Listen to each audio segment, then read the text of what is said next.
Hello and welcome to the Liverpool Way podcast. The Reds have just enjoyed a rare away day win with a 6-1 thumping of Leeds at Ellen Road.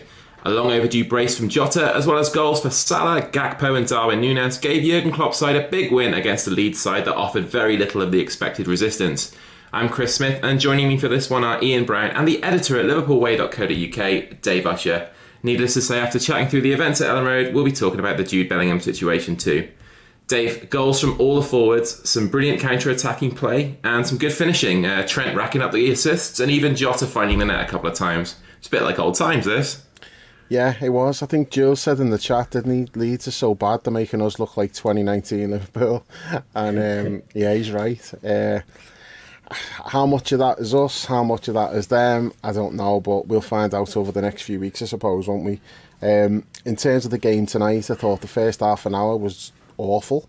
We never looked like scoring at all, and then the game changes completely from the moment we scored. After that, yeah, we just looked like ourselves again, didn't we? It was really good. Responded well from giving away a stupid goal. You know, that it could have got ropey there, 2-1, crowd back into it.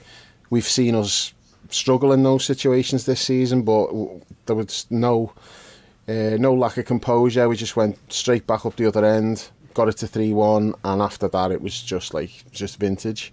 So all in all, it's a great night. Everything's gone the way we'd want it to.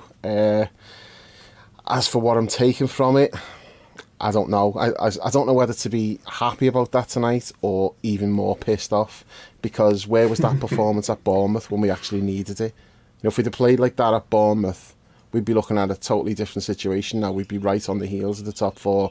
As it is, you know, it's not gone. You know, looking at the table there, it's actually, the situation's not as bad as I thought it was, other than if you're looking at Newcastle in fourth. I mean, you look at the other teams around it. Like, Villa had gone ahead of us, but we've got a game in hand on Villa, haven't we? I think we can go above them if we win the game in hand. Game in hand on Tottenham. It were absolute dog shit. If we don't finish above Tottenham, then, you know, we don't deserve anything because they're so bad. That's bad. Brighton, I thought Brighton were miles ahead of us. It feels like they should be. I think Brighton, if they hadn't been screwed so many times by the officials this season, Brighton deserve to be top four. I'd actually feel quite guilty if we end up finishing above Brighton, because I don't think we deserve it. But when you're looking at it, you're like, well, if we did go on a run, I think Newcastle might be too far away now for us to catch them. I don't know, but the other teams up there, you think we probably should catch them. But will we go on a run? Or, I mean, if we don't win our next game, I'll be absolutely staggered if we don't win that. Surely we'll win that, and we'll win it well, because Forest away from home are just horrendous. But it's other games, you just don't know what Liverpool's going to turn up, do you? I mean, I like to think that with the players we've got coming back now, you know, like Diaz has come back tonight. I thought he looked a little bit rusty, understandably, but just having him out there is great. And you look at what we did with the subs, you know, the people that we were bringing on. You're like, fucking hell, Diaz, Nunez, Thiago's coming on as well. It's like, okay, yeah, you know, it's looking good. Yeah, Bobby as well, like changing the front three just like that. And usually, like, you change the front three and you're thinking, okay, that's it now, that's like no more scoring. You're just bringing on players to just fill in and that. But we just brought on a whole new front three. I'm like, if there was another 15, 20 minutes left in this game, I reckon we'd probably score like another 5 with the players that we'd brought on. So it's good that we've got the depth coming back now and options to bring on and that. But, you know, Klopp was saying about how it was the best performance of the season and the counter press was exactly what he wanted. And yeah, I see that. I actually thought, as like, although the first half an hour wasn't good at all in terms of creativity and you know, creating chances, getting shots in. Without the ball, it was really good. And one player who I'd single out for that was Curtis, because a few times he gave the ball away, but the second he gave it away, he just went sprinting after it. And even if he didn't get there, it made them just like release the ball quick, and then somebody else came. And I felt like that was the catalyst for all of that, was just recovering mistakes. It's like, okay, we've given it away, let's just get it back straight away before they can settle and get a couple of passes away. And that's not been there all season. You know, we give it away and then we're too slow getting to the press, and they pop a couple of passes off, and then before you know it, there's a ball in behind and they're running through on Alisson. I mean, it's been happening all season. Didn't really happen tonight. I thought even when we weren't creating chances early on, I thought that side of it was good.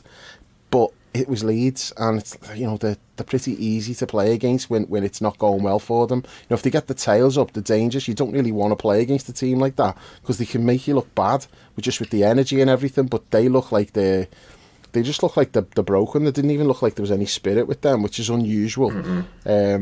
I've just had the radio on, and there's Leeds fans ringing up saying that manager's got to go. He's only been there a few weeks, but he's got to go. He's lost the players already. So yeah, I need to see more from us, because we've been down this road before with big wins, good performances, not necessarily away from home, although we did have that massive win against Rangers as well, didn't we?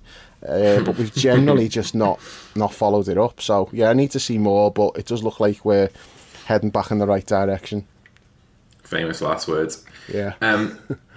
Brownie, as Dave says, we've been here before a number of times, and Leeds were absolutely shocking, as bad as I've seen from a team all season, apart from maybe Man United at Anfield. But this was good to see, considering how many games of this ilk we've lost before against teams down there away from home.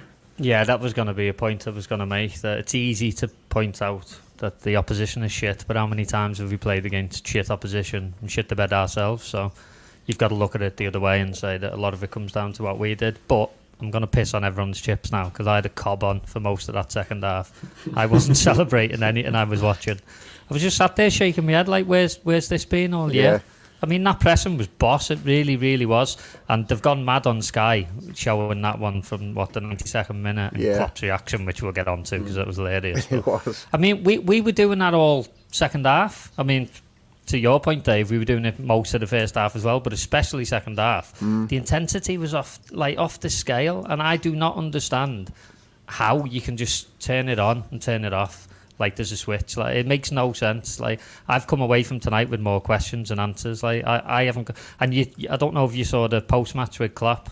Cara was asking him quite pointed questions, wasn't he? I thought they were good questions, quite probing, and you could see in Kloppo's face he's got no clue, has he? He can't explain why suddenly they were doing it. Obviously, him and his coaching staff haven't got a clue, so we're not going to know, are we? But no, I was pissed off. I mean, if you look at that game in isolation, just take away all of the context of the season, it was brilliant. Some of the football was unreal. Honestly, there were a couple of moments towards the end of the game where even I was pairing a little bit, even though I had a bit of a cob on. I was like, I mean, look at that, it's unbelievable. But no, fuck off. I'm annoyed. And I would just probably say, just put all your money on Nottingham Forest to get a point on the weekend. No, not away from home. They're so bad away from home, Brownie. I mean, they're bad enough at home as well, but no. If we were playing anybody else, I'm with you. Even if we were playing Southampton at next week, I'd be like, oof, don't know. I'm not taking anything for granted. Only the fact it's Forest and they are terrible. It's not that long ago we were saying even Everton had fucking beat us at home. Yeah. You know what I mean? This is the thing. This is just one of those mad seasons. I can't even begin to explain what I'm seeing from one week to the next. So I'm not falling for anything with this team. I need to see a lot more than just isolated victories and good performances. I need to see them string a few together before I start thinking anything positive about them. In terms of it being a mystery, Brownie, do you think it might just be the fact that we've been sort of dancing around this all season, and Dave's mentioned it a good few times in his match reports and that kind of thing? It's just the mentality thing. It's easy for them to get on song and get back into the old rhythms when the going's good, but when it's not so good, then we don't really see anything like this. It comes down to kind of getting that first goal and getting a bit of momentum, and then when we've been at home, the crowd have helped as well. But when those things aren't present and we concede first and the chips are kind of down, then we haven't really seen anything like what we saw tonight as a response, rather than something that's proactive from going ahead. Yeah, it's a fair point. I mean, the first goal was always going to be crucial, wasn't it? And when you look at the first goal and even the second one, it's no coincidence that they actually came from counter-attacks where we've nicked the ball high up the pitch, because the way that first half an hour was going, we were just passing the ball side to side, dead slow. Leeds were sat in there. There was no chance we were going to create anything playing like that. It was going to come down to Leeds making a mistake or us nicking the ball quite high up, as we did with Trent. I mean, we can get on to maybe talk about whether it was a handball or not, but he's nicked the ball high up. And then 1-2, yeah, it was, I think, as well. 1-2, and then suddenly it's in the back of the net. And even the second goal as well, to counter-attack, innit? Yeah. Because there's no way we were going to break them down. Nope. And that's the thing for Leeds there, what they've got to be pissed off about. They their plan was working, really. We ain't getting anywhere. I was getting frustrated. Whether the players on the pitch were, I don't know. But I was getting a bit frustrated watching it, and then all of a sudden you just give a goal away, and then they came out second half and had a go, didn't they? Obviously, Kanate's made that mistake, and then they've thought, hang on, we're back in this. And then suddenly they were leaving themselves like 1v1 at the back, and we just totally took advantage of it. So even in that sense, Chris, I wouldn't take a lot out of it. I think the way the game's gone, it's fell perfectly into the kinds of things that we need to be able to feed off this season. It's not as if we've actually gone and knocked the door down ourselves. I think there's been a little bit of help on the way with it. Yeah, definitely. I mean, you mentioned the first goal and Trent's role in the first goal. Dave, what did you make of how we lined up tonight, with Trent sort of playing as a centre midfielder for most of the time, especially when we had the ball, and Konate just more or less being a hybrid centre-back, right-back? Yeah, obviously he did that last week against Arsenal, but I felt like it was a lot more pronounced tonight. Absolutely. But then that's because the opposition, I suppose, we didn't really have to do any defending, whereas last week Trent still got to be aware of like Martinelli on that side. I know the longer the game went on, the more Konate just dealt with that, and Trent didn't really have to worry too much. But in the first half, Trent was still having to fill in at right back a fair bit, whereas tonight he was basically just in midfield most of the game, wasn't he? He didn't really have to do much at right back. And initially, like the first 20 minutes or so, I was like, I wasn't completely sold on it. Like, not that Trent was doing anything wrong. I thought he looked fine, but I was thinking to myself, this is a lad who's like leading assists in Europe over like the last 5 years, whatever. And we've had so much from him in those wide areas, putting like great balls in and that, and then he's in the middle just playing like tippy-tappy with Fabinho, like little short passes and not really going anywhere. Again, not a criticism of Trent. They had everybody back behind the ball. It was difficult at times. And then the longer the game went on, just the more influence he had. And I thought he was man of the match tonight. I thought he was our best player. I thought he was outstanding. It is interesting, like, the role, and I'm not getting too excited by it for a couple of reasons. Firstly, I don't know if we're going to be doing that all the time against like better opposition, and secondly, how long before teams figure out a counter to it. At the moment, like, it's fairly new that they're used to us playing a certain way, and they've been targeting Trent defensively and all that, and then all of a sudden you can't do that because he's not there. Konate's just completely shutting down that side of the field. And the other reason why I'm a bit like reluctant to go all in on it is what happens if Konate's not playing. I don't think you can do that. But as much as I love Joel Matip, he's not had a great season, and even Joel Matip at his absolute best, I still wouldn't want him in that role. Whereas Konate, he's so fast and aggressive, and you're not going past him. He's strong. He'll just. But people try to run at him, and it's embarrassing. Watching him, he just takes it off them with such ease. And he can shut down that whole side of the field because the presence that he's got. Now, if you take him out and you're playing like Joel there or Joe Gomez, I don't think you've got that like solidity there. So that's something else that you have to be like a little bit wary of, especially because Konate's had injuries as well. It's not like you can rely on him to be there every week. But while he is there, yeah, you can do that. You can put Trent there because Konate's just going to shut it down. And yeah, Trent can come over there and cover when need be, but when we've got the ball, Trent's just going to be in midfield, isn't he? And then you're shutting down counter-attacks. And it also gives Fabinho a little bit of help in the middle as well. Somebody else in there with him. So Fabinho's not getting exposed as much. And I thought Fabinho looked quite good tonight again, but it was a pretty easy game for him. Brandy, what do you make of it? Because it's kind of a big deal, really. It's something that people have been saying for a long time in terms of trying to progress Trent out of that right back position where he's vulnerable, or at least give him more support. Like, if this is a taste of what we can expect in the future, how do you see it? Do you think it's a good idea? Do you think it's something that could be quite positive for us, or do you think it's potentially a waste of Trent's strengths? No, I think it's interesting. I thought the same as Dave in the first half, to be honest. I felt like him and Fabinho were getting in each other's way a little bit, and sometimes the ball was getting whipped out to Mo, and you're so used to like Mo receiving the ball, and then you've got Trent just bombing on, overlapping, and it wasn't there. And you were thinking, well, what's Mo expected to do now? He's up against two people. There's no one making a decoy run. So all he's going to do then is just lay it back into midfield, and then you're just going to keep recycling the ball, like right to left, and that's what kept happening. Yeah. But as the game opened up, that's when it became better for Trent, because suddenly there's spaces for him to start pinging those diagonals in behind, and that's where he came through, really, wasn't it? And I think I saw the stat before, he had about 140 touches or something in the game, which is really high. And he's the type of player you want to be having the touches and getting on the ball. So it's a sample size thing, isn't it? Simple as that, really. And it's going to come down to the quality of opposition. You may find that it'll work in certain games, and there'll be other ones where you absolutely don't want to do it. But it's interesting, isn't it, that debate's been there for a number of years about getting him into midfield, and he's kind of playing in midfield, but he's not.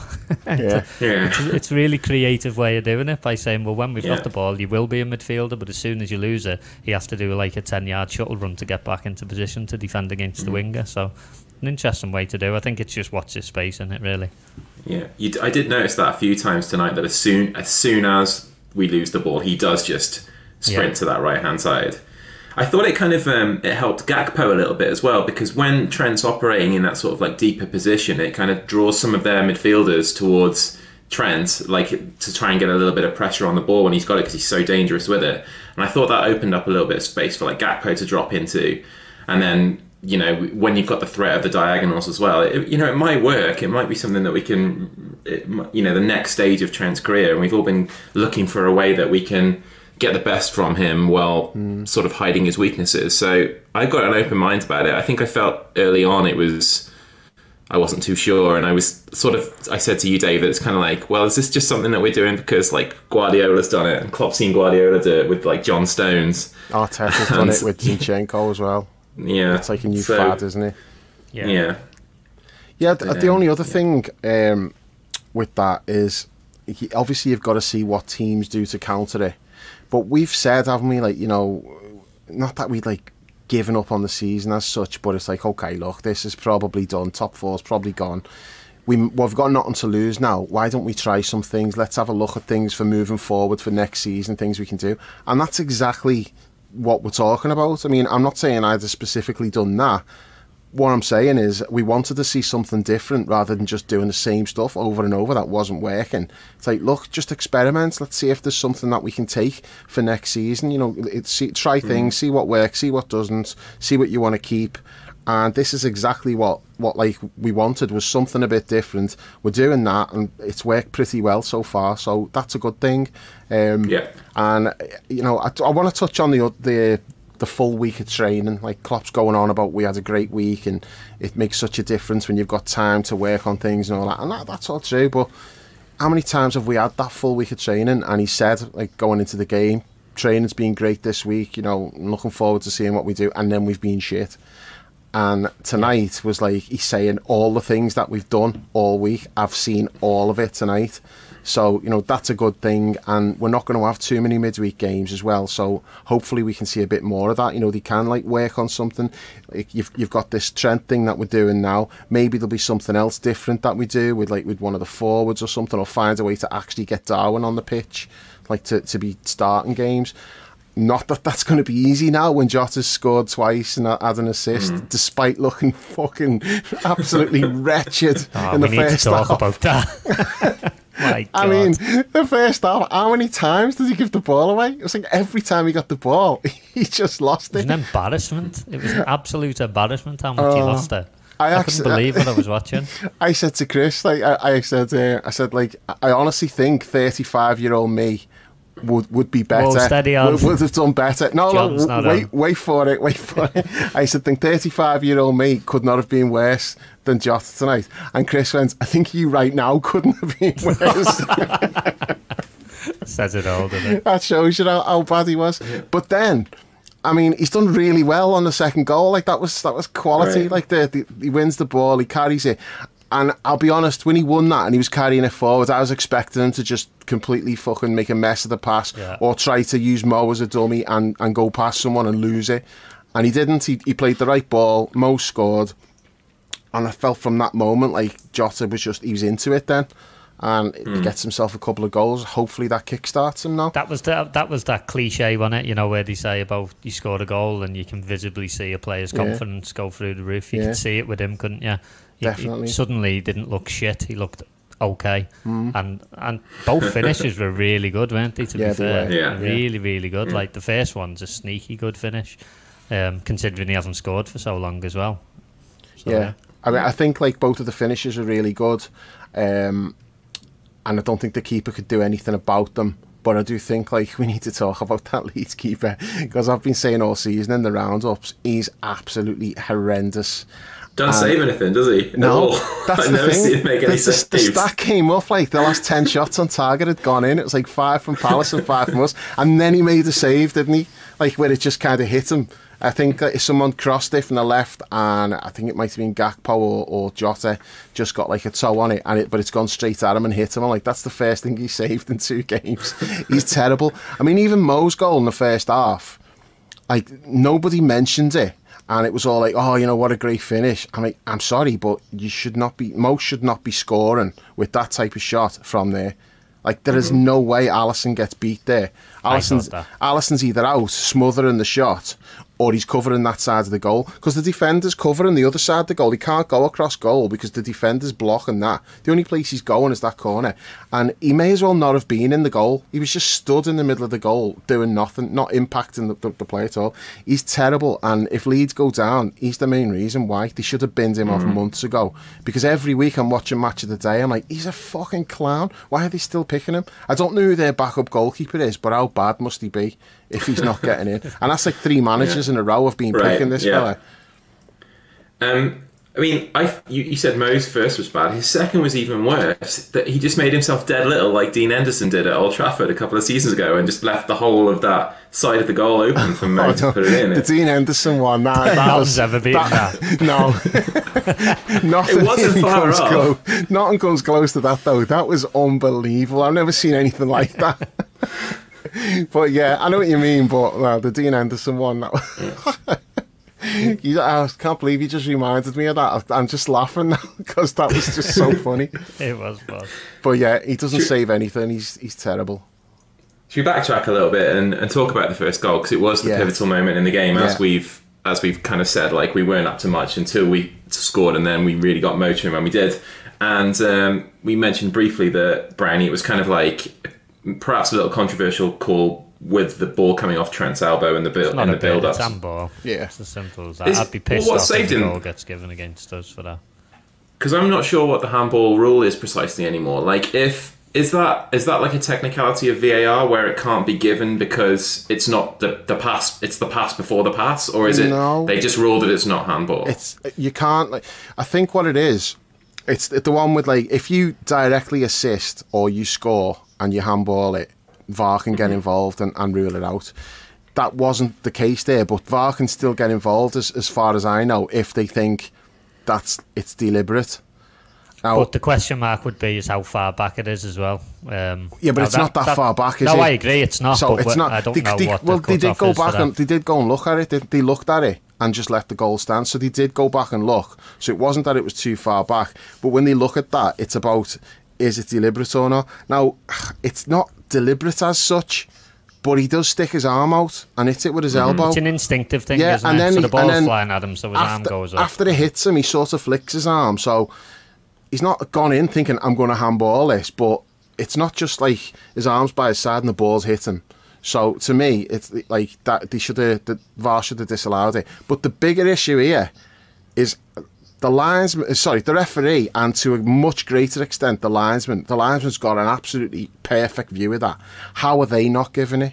You know, people can talk about like VAR should do this, but VAR probably did have the hands tied to some extent. They had to decide, well, is that deliberate or not? But if they'd have just done the job and just like immediately given it, which they should have done, then you know you don't have that situation. I'd have been they hide so behind pissed VAR off. though, don't they? Yeah, so they've probably let it go because they've thought like he'll sort it out rather than us having to make a decision. That's just what they do. It doesn't work like that because VAR's like, well, he didn't directly set up the goal from that moment, you know. So that's why it's like it's not, because it comes off him and then Mo gets it, doesn't he? And then Mo plays it to Trent, who overlaps. So they can't say it's the pass before the goal, because it isn't.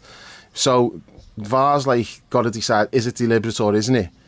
And that's the only decision they make, and they've made the decision not enough there to say it's deliberate, so they can't disallow the goal. Yeah. But it shouldn't have come to that, because the linesman's looking right at it, and from his angle he can see the outstretched elbow, and you know, it's mad that he didn't give it. But as you say, a lot of the time they're just not giving decisions because they think VAR will bail them out. I haven't got a clue anymore, back to Chris's point about the handball specifically. I don't know. You see so many different examples every single week, and it's a bit of a lottery as to what referee's on and what decision you're going to get. There's no consistency whatsoever. And the rule itself's just got massive grey areas, hasn't it? So I don't know how you're ever going to get a situation where everyone's going to be happy. I just don't think it's possible. All you can say about that, there's some handball decisions, and like you look at it and you go, I don't even know. You know, you can give that either way. I don't know. That one, no, that's handball. That should not have counted. So we've got lucky there, really, because if Leeds score the first goal, it's a totally different game, I think. But, you know, we get that, then we get a quick second, and then suddenly tails it up, we're looking confident.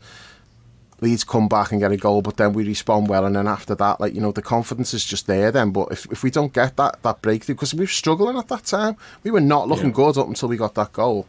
So it did change the game, and, you know, we've definitely caught a break there. I think part of the issue with VAR, and the reason we're still getting these wrong decisions all the time, is because, like you say, the refs hide behind the VAR and thinking they'll sort it out, and then the VAR hides behind the on-field decision, and more often than not sticks with it. So you've got this double-edged sword of both referees hiding behind each other, and then that's why you end up with the wrong decision standing or not being given in either circumstances. So it's... yeah, they need to sort that out, but no faith there. So yeah, you're right, we're 1-0 up, but Trent sort of like, nice 1-2 with Mo, easy square in it for Gakpo, you know, he really couldn't miss from there. And then 5 minutes later, it's 2-0 from Mo, and we've already really talked about the goal there. Jota wins it back and lays one on for Mo, nice left foot finish into the corner, but again, the keeper nowhere. And... you know, all good at half-time, but like Brownie, I was sort of like, I didn't celebrate either of those goals, and normally when that happens, it's just because VAR. It was just kind of a sense that, oh, okay, we've scored, and like, it's a strange feeling getting to this stage of the season for once, and goals going in away from home, and you're just like, meh, okay. I was exactly the same, yeah. I was watching it with my lad, and he was saying to me, Daddy, why aren't you celebrating? And I was like, I don't want to be too negative. Yeah, look at the league table, son. I know. It's just like, what is there to celebrate? You know, we're not going for anything. That game only meant one thing, and that was for Leeds. It wasn't for us. We're not going to achieve anything the rest of this season. So and Everton. What am I? Yeah, Everton as well. There is that. Although, I don't know. There's a little bit of me that's kind of, as much as I would love them to go down, I'm still far more interested in us winning a game than anything to do with them. But now, Brownie, I said like, you know, me and you weren't celebrating the goals. Dave was like, actively, fucking hell. Yeah, he was on the Everton forum, sorry. I'm like, oh, now you decide you're going to play, you fucking dickhead. Yeah, go on, sorry.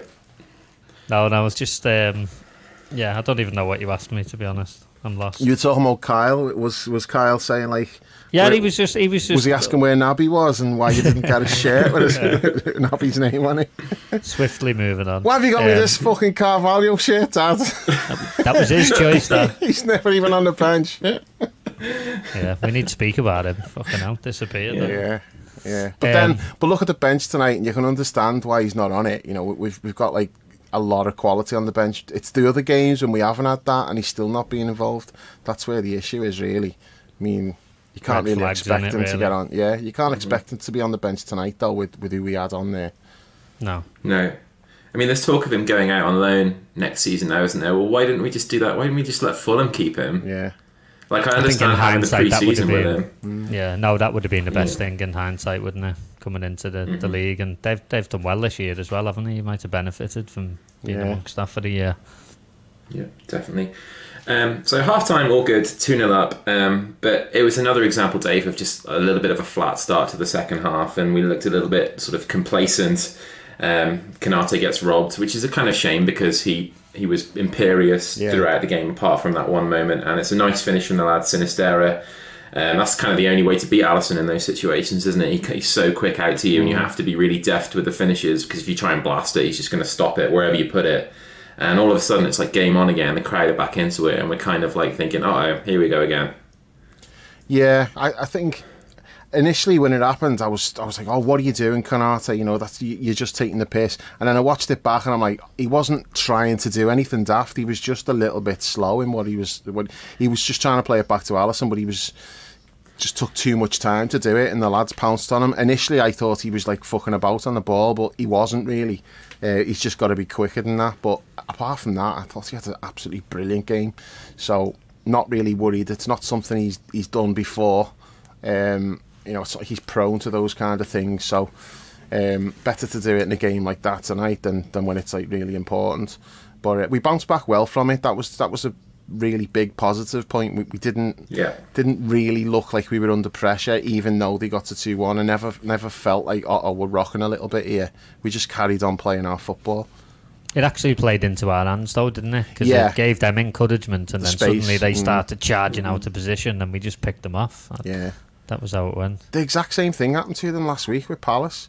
Because, like, I seen the score, I'm like, fucking hell, they got beat 5-1 at home by Palace. That's horrendous. And then, like, when I watched the highlights of the games, like, they were really good in the first half. And when they fell behind, and as soon as they fell behind, they just went kamikaze. They were just, like, piling forward. And Palace were just picking them off on the break. It's not like a 5-1 game where Palace had just battered them. It wasn't like that. It was just Leeds just being suicidal, and they did the same thing tonight. I mean, it was like, I think it was like 4-1. Maybe 5-1 actually, when they made substitutions and were like, okay, look, sit behind the ball, let's keep the score down. Because I was like wanting us to make the subs earlier. I'm like, get Darwin and Diaz on now while the game's like this, and they'll fill the boots. But by the time we made those changes, Leeds had just dug in and were just like trying to keep the score down, and they weren't leaving gaps. They were just sitting back, and we were content to just pass the ball around a bit there. But there was that spell for about 15-20 minutes where they were so open, and every time we got the ball, it looked like we were just going to fly past them and score. Yeah. It's mad though, isn't it? Because if you look at that Palace game last week, they were 1-0 up and they conceded that equaliser in first half stoppage time. So they've effectively conceded 5 in 45 minutes. The first goal tonight came on the 34th minute, so they've conceded 6 in 56 minutes. Yeah. So it's just like, fucking hell, at home, when you're at the bottom of the league, like, it's like, you cannot do that, can you? Like, and expect to stay up. No, and they've got good attacking players. You know, even on their bench, you know, they've got that Somerville and Nonto, both really dangerous, skillful, fast players.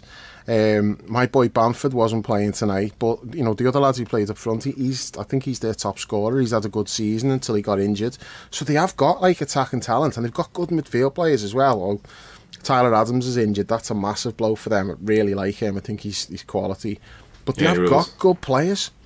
But the defenders are just shit, and then that goalkeeper, it's like they may as well just play without a goalie and just play an extra midfield player or something, and just try to keep teams away from the goal, because as soon as they get near the goal, it's in. That third goal was scandalous from their side when you watch it back. I mean, it comes from a throw-in from us, and it's getting thrown into Gakpo, and the centre half decides to just charge out the position, misses the ball, and then suddenly there's a big massive gap and there's an overload, and that's it, just gone. Well, then after that Fairpo does the same thing. He comes charging out at Curtis and misses it as well. Yeah, terrible. And then like the right back 3 or comes 4 across versus 2 in it, and there's a huge gap for. I mean, it's a great ball from Curtis, but the gap's there in it. It's just it's begging for that pass. The weight of the pass is what makes it. It's a brilliant ball. Perfect. But just a huge gap. It's just ridiculous. You can't allow that to happen when you've just got back into a game. Yeah. Brownie, we did mention Curtis earlier and how important he was to the press in the first half. He's played a beautiful ball, got an assist there. This is the 3rd game he started in a row, and this is something that we wanted to see, like him getting. I think it was the last time we were on the pod all together. It was during the international break, and we were just happy because Curtis was getting some game time for England under 21s, and since then he's started every game for us. So, and he's looked pretty good. I thought he was arguably our best player against Arsenal until he was taken off. I didn't agree with that decision at all, but it was obviously something that was pre-planned to get Thiago minutes and to keep him sort of fresh and fit with this, what we're learning about his rotation in terms of when he can train and when he can't. But another really solid outing for him tonight, and where he sort of did everything that you want from him, and actually looked like there was a little bit of like je ne sais quoi to his game as well, for the, you know, when we've seen him so reserved in a lot of occasions he's been on the field this season and even last season. Yeah, there was some better glimpses, more Brownie encouraging signs from him. I don't hate him. I knew you were going to say that. He's not my cup of tea as a player, just because he takes too many touches. But there were definitely examples in the second half where he was moving the ball a little bit quicker. There was also examples where he wasn't. Yeah, that's fair. He's got that. I feel like I just say the same stuff about him all the time. He needs a run of games. That's clear, because he's clearly got issues with fitness, and we've spoken about it at length, haven't we, about the kind of growing pains, all that kind of stuff. He needs that run of games. He's clearly got ability, but I'm very much similar with the team. I'm not getting fooled by little snippets. I need to see something a little bit more prolonged before I start getting excited about him. I know, Dave, you're his biggest fan. Well, so if he Paul does might have something decent, to say about that. Yeah, maybe. But he's the lad's clearly got ability, and he's had a good game. Yeah, he did. I actually didn't think he did that well against Arsenal. He was doing my head in. He just kept taking too many touches again. I need to see more from him over the spell, basically, before I start thinking he's got much of a future there.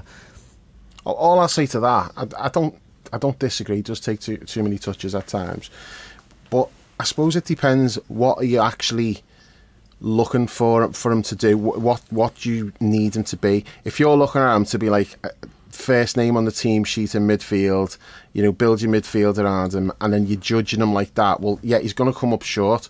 But I'm looking at him and thinking, can he contribute? Is he someone who we can have as like maybe our like number 5 or even number 6 midfield player, someone who's going to get like 15 to 20 starts over the course of a season in all competitions, and someone you can bring off the bench? Can he do that? Is he good enough? Is he bringing enough to the table to fill that role in the squad? That's what I'm looking for him. I'm not looking for him to come in and just be like the best player on the pitch every game. I want him to just be himself, you know, show us what he can do, not be too safe all the time. And there was signs there tonight. There was a few things he did that I was like, oh, that was quality. And then there's other times you think, oh, you've got to release that quicker. But, you know, it's his 3rd start in a row, and he's hardly played all season. Now, all I wanted was to see him, I said like a couple of weeks ago, play him in every game. Let's just have a look. We know what most of the other players in the squad are. We know what they are. We know what they're likely to bring to the table and what they're not going to bring to the table. But there's loads of question marks about Curtis Jones. We don't know. It's like, is he someone who we can say next year, yeah, definitely important part of the squad. He's going to be involved quite a bit, even though he's not going to be in our first choice 3. He needs to do enough between now and the end of the season to establish himself in that role. And I think this is what we've seen, like, promising. Yeah, if he can keep this up, then absolutely he can fill that gap in the squad. We've been here before, though, haven't we? We have, but then he gets injured, and you know, but that's not really his fault. That's just, I don't think he's injury prone. It's like the injury that he's got. It's something that sometimes young players go through these things. Now it was interesting because like I'd been complaining on the pod about what he's not even on the bench against Man City, and then all of a sudden you're starting him in the next game. You know, what the hell's going on there? And then I don't think the club done Curtis any favours with this. They've not really, like, they didn't say anything about it, and it's only like there's an interview with Curtis, and he explained it, and he's like, no, I'm on like a special programme where I train for 4 days, and then the 5th day I've got to rest, and if that 5th day is a match day, then I'm not in the squad. I'm not involved. And the Man City game was the 5th day on his schedule. So if that's the case from now to the end of the season or whatever, well, he might miss some other games if that falls on like the 5th day of his routine or whatever. But at least we know that now, and we're not going to be like, oh, he must have been shit in training, or oh, he must have a bad attitude, he's not even on the bench. All of that, because people have been speculating about all that, because if you're not being told, look, he's not available, that's why he's not involved, you're going to just guess, aren't you, and think, well, why? How come like he starts that game and then he's not on the bench? What's happening there? At least we know now. There's nothing wrong with his attitude. It's like it's nothing to do with how he's doing in training or whatever. It's purely just about fitness. And when he's fit, he's involved, whether he's like a sub or if he's starting. But I'm just glad that we're actually, because the easy thing to do today would have just been like, oh, let's just start Thiago, he's back now. But we know what Thiago is. There's no question marks about Thiago's ability and what he brings. We know he's like top quality. Now his fitness issues are another issue entirely. But we know what Thiago is, but we don't know what Curtis is really, and what he can be. So I want to see more of him, and I'm glad that he's been starting these games, and I think he played well enough tonight that he should start the next game as well. Yeah, definitely. While we're on the subject of Thiago, Brownie, should we be looking to move him on this summer, do you think, if we're bringing fresh blood in the midfield, or would you try and keep him around if the if there's no takers for him? A lot of that's going to depend on who we're going for in midfield, isn't it? We're going to get onto the Bellingham thing, aren't we, later? I'm totally open to him going. I love him. I think he's a fantastic player. There's no doubt in that. He's contributed a lot since he's been there. But if him going means that we would be able to open up space in terms of numbers and finance for someone like a Bellingham, then yeah, no problem whatsoever. It just very much depends on who the targets are in midfield. But I'd be open to it. There's a few of them I'd be open to letting go, to be honest, not just in midfield, all throughout the team. It's harder to say that after you've just gone and won a game 6-1 away, isn't it? But we've been saying it for the last few days, and it's still something that we have to look at based on the season as a whole. We can't be kidded by the odd good performance. We've got to look at the whole year. And I just think we've got to be a bit more pragmatic about what we do. All right. We'll hold that thought then. We will come back to it. Let's just come back to the game for a little while. Like, we almost went 4-1 up. It would have been a really nice goal. It was such a shame that Verge was just like an armpit offside or whatever. And nice little worked free kick from Trent when everyone thought he was going to shoot, and cut back from Verge and a tap in from Mo just offside. Shame, because it was executed beautifully apart from just slightly mistiming that run. But then we didn't have to wait very long, like 4 minutes, until we did go 4-1 up, and it was I think this was the goal of the night. Like, beautiful stuff from Robbo, just bursting past the fullback, and a perfect little cross into Gakpo, and the coolness and the calmness of Gakpo there was just fantastic to take it down. It wasn't an easy ball to control, but he brought it down and laid on Mo, and a good finish, and that was just probably the goal of the night from my point of view, Dave. Yeah, it was a great goal. Absolutely brilliant goal. And it was like what Jules was saying about it looking like 2019 Liverpool. It did. It was absolute quality. Gakpo, I thought Gakpo was really good tonight, and I just don't know. Like, I don't want to get completely convinced by him, because he's had games where he's not really done much as well. But you see like plenty of good things, and you think, yeah, he could be really, really, really good. But I'm not prepared to go there just yet. I've got to see it more from him, like more consistently. But in the flashes that we've seen from him, there's been things to really get excited about. Thought he was excellent tonight again. Yeah, me too. I think the thing with him is that we'll be able to judge him better next season, obviously, when he's had the full pre-season with us, and hopefully, like, he's come into a struggling team, and at times he's been a real spark for us. Like, he's provided some beautiful little touches, and you can see the potential there. I think you're not quite prepared to commit to him yet, for one reason, because if he's our main centre forward moving forward, then I think that you know that's going to limit your boy Darwin's chances through the middle, which is where you see him. So I don't mind Darwin on the left, though. My issue really is, do they know what they want to do with him? If he's going to be playing on the left all the time, well, okay, then play him there. Or is he going to be in the middle? Because he's a totally different type of player to Gakpo. So I don't know what the plan is, but I just like it when Darwin's on the pitch, because he just does things. I mean, he's on for like 10 minutes tonight, which I thought was pretty shit that he only got 10 minutes. It should have been on earlier with Diaz as well. I thought he should have got at least 20 minutes. But he's on 10 minutes and he still gets himself a goal. And if he hadn't got a goal, he would have done something, because he always does. So I just like it when he's on the pitch, because he just makes things happen. And it's up to Klopp and the coaches to figure out, how do we get him on the pitch? Where does he play? What's his role? Who plays with him? Because you can't have him on the bench all the time. You paid that money for him. He's supposed to be like the future, and then it's like they don't know what to do with him. Yeah. I couldn't believe he was not starting that game, and Jota was, when I saw the team sheet, considering the gap from last week's game, and the fact that Jota hadn't scored. Obviously, it's proven right, because Jota's gone and scored a couple of goals, but I couldn't believe it. It'll be the same next week, though. Jota scored twice, so he's not going to leave him out now, is he? Could it be a fitness thing? Could it be similar to Curtis, and he's on some kind of programme and the same things apply to him? If it is, then tell us. It's bizarre. You know, if that's what it is, then tell us, because it doesn't do the players any favours. Because again, you know, if you read the forum and like Twitter and that, and people are all speculating, oh, he must be really shit in training. And Klopp's coming out and saying how everyone's been brilliant in training and it's really hard picking a team. So I don't think he's been shit in training at all, but I don't know why they're not picking him. And if it is fitness related, fine. Just say, look, he's had some issues, so we're just being careful with him. And that just nips it all in the bud then. You just think, okay, they're having to manage his minutes. There's no point taking silly risks with him. You know, it's not like we're challenging for the title or anything like that. If that's the case, then just tell us. I assumed he hadn't quite got over that shoulder injury, because they can be quite funny, can't they? Them ones like popping back out and everything again. So, but as you say, we haven't heard anything, have we? No. So. And Bernie, one thing that struck me about when the fourth goal went in, it was Kloppo's like celebration for going 4-1 up against a relegation threatened team. He's not the type to sort of rub it in like that, but I think it was just evidence, like happiness coming from him of seeing what he wanted to see from his team again.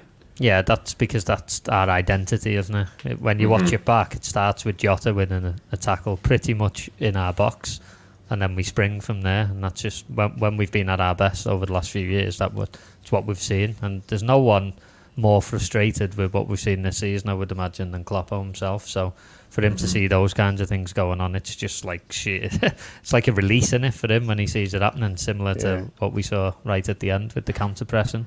He buzzes off it, doesn't he? And he's probably scratching his head and wondering where that's been, as much as we are. That it was a brilliant goal. I mean, to be fair to Jota, like I've just mentioned, I've just watched it back then when you were talking about it, and he wins that tackle on the edge of the box, and then the ball goes to Mo to score the goal, but Jota's actually made the run, and if he passes it the other way, Jota's got to tap in. It's a fair play to him for covering all that ground on it. Yeah, definitely. And one thing I sort of loved from Kloppo tonight, it was kind of evidence to what you said about it being our identity and him being relieved to sort of see that from his team again. Maybe that was kind of me who said that, but I don't know if the Sky coverage stayed with him, the camera on him at the end of the game, and he was walking down the tunnel. And I think our fans are in a different position at Ellen Road now, aren't we? We're kind of on the side, like we were always behind the goal for years and years and years. And you saw as he was going down the tunnel, he was sort of, our fans were giving him a good reception and everything. And he almost like, I don't know if they showed it on UK TV, but he sort of like wiped the pressure off him. Like he put his hands on his sort of on his chest and sort of like wiped down. It was almost like a fuck, thank fuck for that. Yeah. It was almost a sense of relief from him, and I think that he does think now. I know we sort of questioned whether he really believed it last week or so when he's talking about the forward steps that he's seeing. I think he is seeing it, Dave. What do you reckon? Yeah, he was. I think the fans are wanting him to do like the fist bumps and that, and he was like shaking his head, going, "No, I'm not doing that." But it's not appropriate to be doing that. But you can see he is like looking at relieved, and he does think. You can just tell by like the way he's talking. He does think that they're on the way back. They're starting to do the things he wants to do. But it's happened a few times this season, and then they just have a setback, and then they don't react. They lose all confidence from that. Whereas they used to be able to just shrug them off and just carry on going, doing the thing. It's like as soon as they get like some sort of a setback now, especially like not so much at Anfield, because with the crowd there, like last week we're 2-0 down away from home, that game's over. But at Anfield, we came back, should have won the game. It was totally played them off the park. So we've still got it in us to do that. But the consistency's not there, and a lot of it's just been how they've reacted to setbacks. They've just started doubting themselves or whatever. And I suppose like when it's so intricate with the counter press and all of that stuff, like if one player is doubting himself and not doing it, it affects everything else. There's a knock-on effect, and then like others don't know whether to go or whether not to go. And I think that's been going on all season, and we're just late to everything. Just like a yard late to every challenge, and like teams are just popping it round us. Whereas like you've got to just go flat out, even if you don't get it. You've just got to go. You've got to be committed to what you're doing, and maybe that's not easy to do when your confidence isn't there and you're doubting yourself or you're doubting your teammates or whatever. But hopefully, like we can just have a good run at the end of the season and just rebuild that confidence and give us something to build on for next year. Yeah, definitely. So the fifth goal. It was nice, but by this point Leeds had completely given up, hadn't they? They were sitting off us, they were giving us space, and it was easy for it just to knock it back and forth. It was weird watching that back the finish because Hendo crosses it and Jota sort of comes out towards the edge of the penalty box, and the three Leeds defenders go the other way and just leave him with like a free shot. And I'm not really sure about that finish, Brownie. It looked like he shinned it to me, and it was one of those that could have gone anywhere, and it just went. It was just his night tonight for a change, and the stuff he's been. I thought that was a brilliant finish. Yeah, it doesn't look brilliant on the replay, but they're really difficult then when they're coming across your body, and especially when it bounces in front of you. It's a good ball by Hendo, but normally when you want them passes, you want it along the ground. When it gets bounced to you like that, they're really awkward. So he's done really well to pick his spot and get that one in from there. I'll leave it to our resident striker to have a little more of a comment though on that kind of finish, because I know what's coming. No, they are difficult. You can easily put them over the bar. He's done well. He's just kept his eye on the ball and kept it low right in the corner. Really good finish. It did look like he scuffed it a bit, but sometimes you do need to scuff them. The main thing is because if you make a great contact with that, you can put it in row Z. So true. I think it's a good finish. It's not a pretty finish, but I kind of think that sums Jota up. I mean, Dan always calls him like a knobbly bobbly type player, and he is. Yeah. Even when he's doing well, he always looks like he's on the point of like losing the ball or like tripping over his own feet. And sometimes he doesn't. He goes past like 4 players and when he puts it in the bottom corner and that when things are going well. But when it's not going well, he can look like a terrible footballer. But it's just his style. He is like a knobbly bobbly footballer. Like it's a good way of describing him. Really is. Bibbly bobbly. Bibbly bobbly, yeah. Bibbly bobbly. Yeah, he is a scruffy. He is a scruffy player, though, isn't he? Is. He's not somebody who, if you were picking like a 5-a-side team, you'd want him in it, because he'd just be constantly losing the ball, giving it away. Do you know what I mean? Yeah. You want like the technical ones who are good in tight spaces. I'd be taking Adrian. I'd be like, Adrian, come here, lad. That's what I mean. He's not an actual like footballer, is he? He's just somebody who might pop up and score you an important goal every now and again. The concern was that he had a bit of a purple patch banging the goals in, because. Don't forget, like, looking back on his early spell when he was scoring goals, some of them performances were poor, but we weren't really talking about it because he'd scored 1 or 2. And it's a similar thing tonight. His overall performance tonight was shit, wasn't it, when you look at it? But he's popped up with 2 goals, so he's really that type of player, isn't he? He is. But he does put a shift in. He works hard, and we said about the goal where he's back winning the ball. There's another goal where he won it, like for the second goal. So he does work hard. And he's just not going to be. He's not going to be as pretty as like. He's playing on the left, so you're comparing him with like Sadio and Diaz. He's not. He's never going to look like that. He's just not that technical. But he's effective when he's playing well, and he will score goals. So hopefully he turns the corner now after this. Brownie, Dave and I had this discussion with Dan after the Chelsea game, and Dan had Jota on just about on a list of players that he would definitely keep around this summer. Where do you stand with that? No, I don't want to go as far as saying I'd be actively looking to move him on, but he'd be very high up the list of players who, if I needed to get some money in or whatever the reason would be, then he'd be right high up that list. Here's one for you then. Okay, I was just thinking about this today. Not that it would happen, but the thought came into my head today. What if, say, you can get 40 million for Jota and Bayern Munich will accept 20 for Sadio? Would you do that? Take the 20 million profit, get Sadio back, because don't forget Bobby's leaving, so you're going to be a striker down anyway. All day. I don't know. My heart says yeah. My head says I don't know whether Sadio might be over the hill because he's had a bad season. Did we let him go at the right time, or is this just a dip and he'll come back? I don't know. But my heart, would definitely do it. Yeah, I think that having made that decision to move on from him, we would have to stay the course and we need to get younger all over the field. But we have, because you got Gakpo and Nunez, haven't you? So we have got younger up front. Yeah.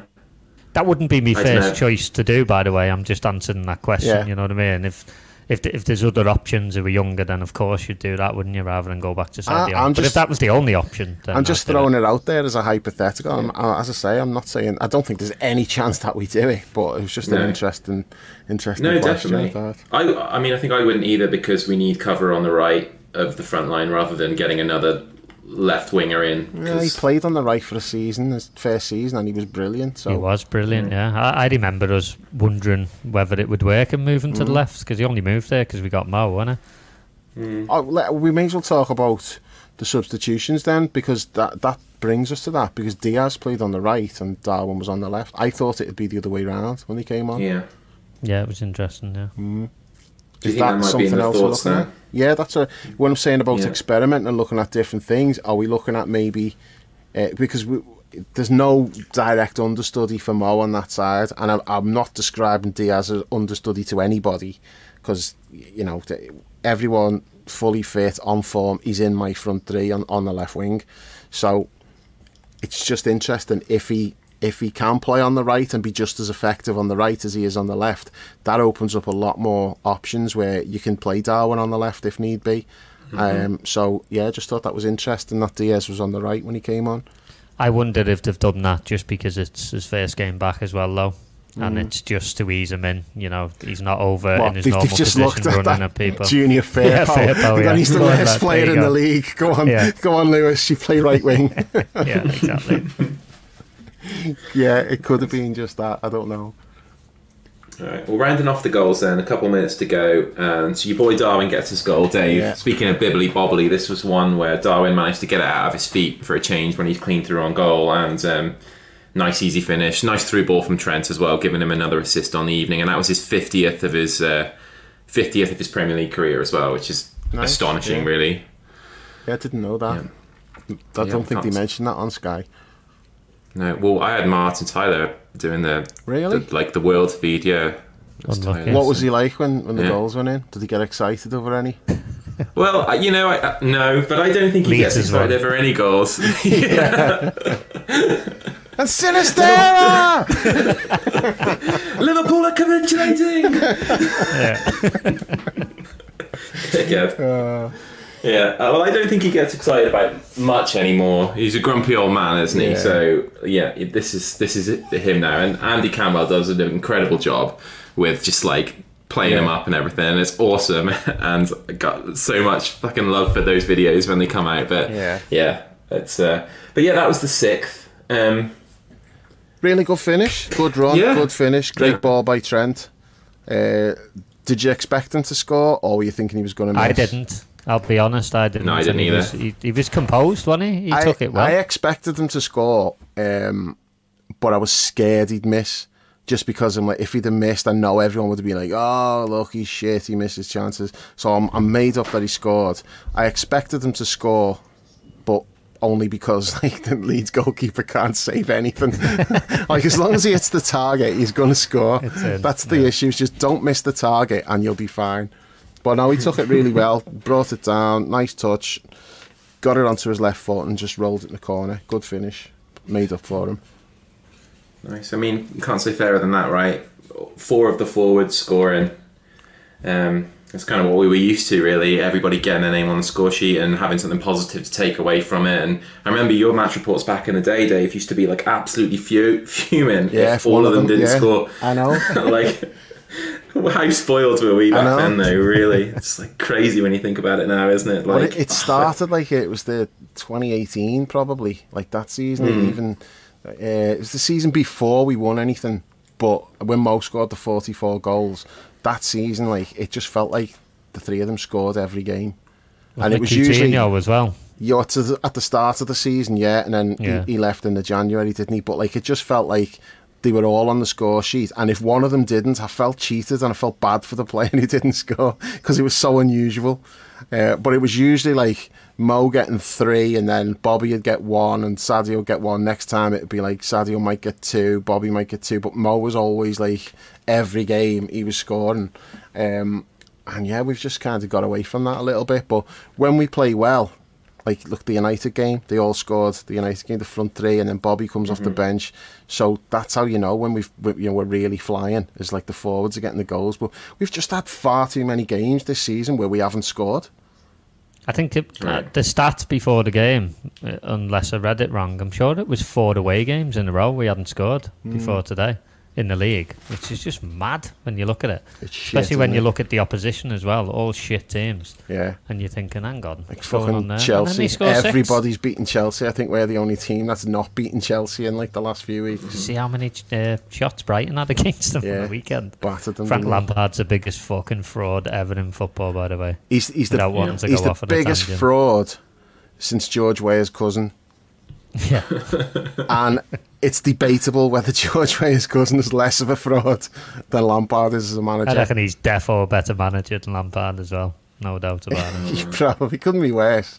It's staggering that they brought him back, but it's just it's a fucking loony bin, isn't it? Like Chelsea, the decisions they're making, like that owner is an absolute crank. See, he gave the team talk the other day. He's off his rocker, isn't he? He went in the dressing room but before, I don't know if it was before the Brighton game or if it was before Real Madrid. It was before one of them. And he gave a team talk to the players before they went out. And he was also like telling people they were going to beat Real Madrid 3-0 because James Corden told them. Oh man! Well, tell you what sums up our sort of goal scoring problems this season is that we've scored 56 goals all season, and 21 of those came in 3 games. So in the other 27 games, we've got 35 goals. Terrible. Which is not enough, is it? It's just over one. Just bottom over an 6 average of one a game. That is. Yeah. I don't think I'll ever be able to explain this season. You know. I just don't think because normally when you have a great team and they drop off, it's normally they just drop off a little bit or they go completely to shit. But we've kind of done both at the same time. It makes no sense whatsoever. A team that falls off a cliff doesn't have those performances. You don't win 9-0 and you don't beat Man United 7-0. It makes no sense whatsoever. It is. It's just completely nuts.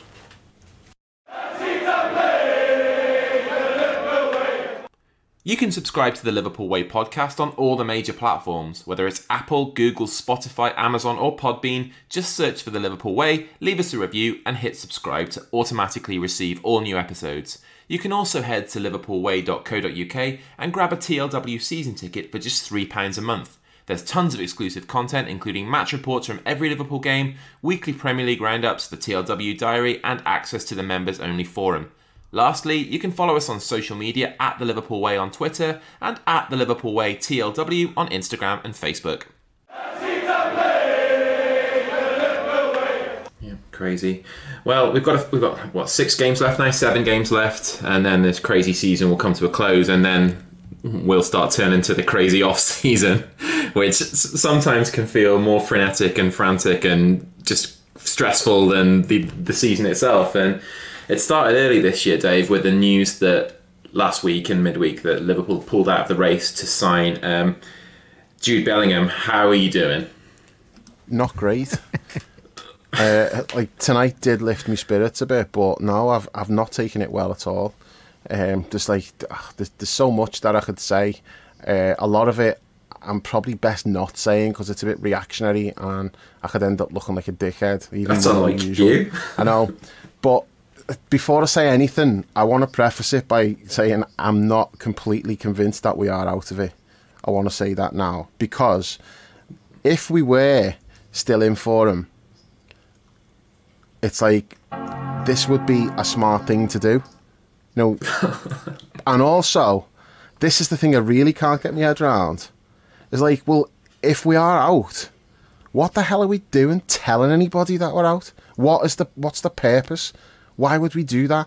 You know, why did that story get out? It was obviously it's come from the club, and they didn't deny it. You know, Klopp was actually discussing it in his press conference without naming names. He got into hypotheticals about, you know, you've got a budget and you've got to decide how you want to spend that, and maybe you don't want to spend it on one player and all that. I'm like, why are you even talking about this? Just sit there and just say, well, I'm not prepared to discuss the summer's business. You know, you'll find out what we're doing when we do it. There's no point me sitting here months in advance and getting into the possibilities. I'm just not going to talk about it. That's what he should have done, and we would have avoided this whole fucking circus and everyone getting pissed off about it. Now, the reason, if it's true and we're out, I'm really pissed off about it. And the reason I'm pissed off is not because I'm like wanting shiny new things and stamping my feet because we're not breaking transfer records and going for like, you know, the big name players. This is not like sitting here going, oh, why aren't we in for Kylian Mbappe and all that? No, the reason why I'm pissed off, and the reason why we've all got a right to be pissed off, is this is what they sold us on. Like, they may not have said anything publicly, but we know how it works.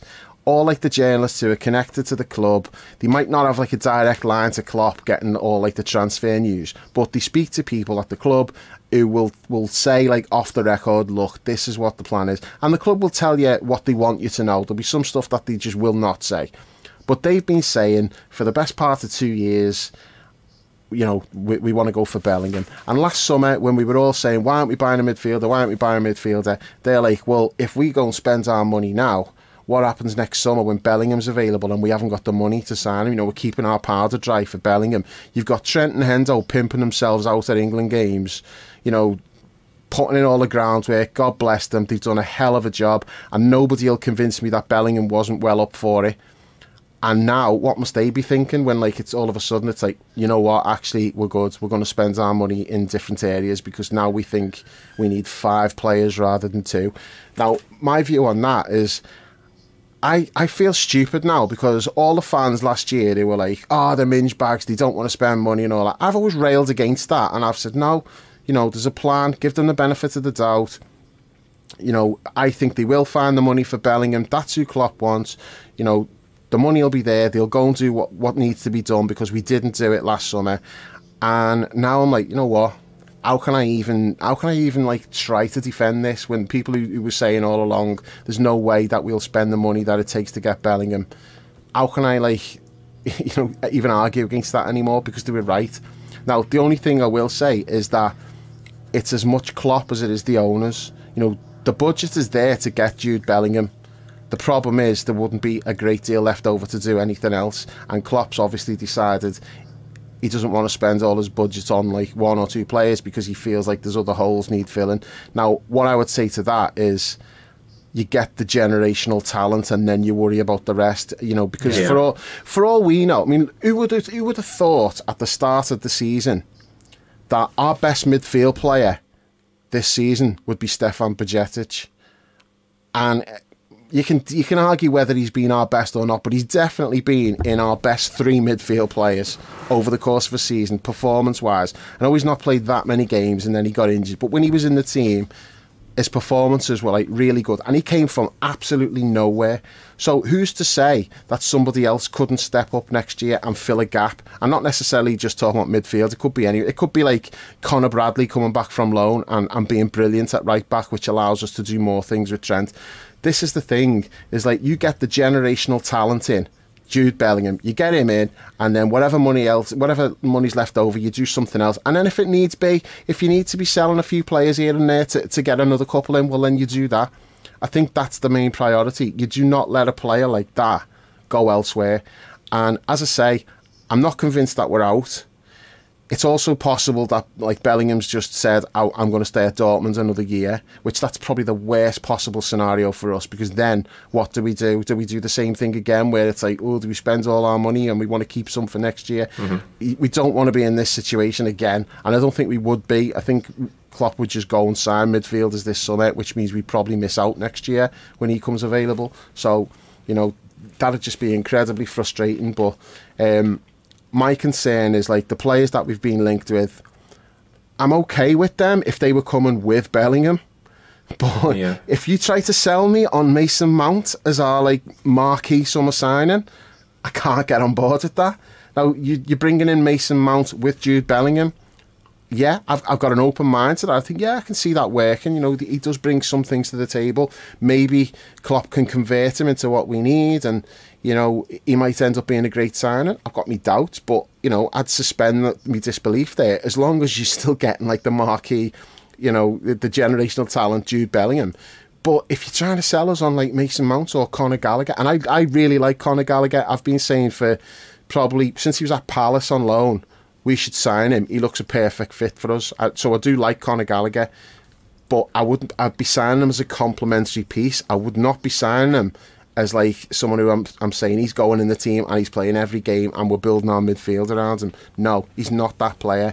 He's someone who you're bringing in to replace Ox, and he's an upgrade, and he might start like 15, 20 games, whatever. So somebody like that, no problem with bringing him in, but not as a alternative to Bellingham.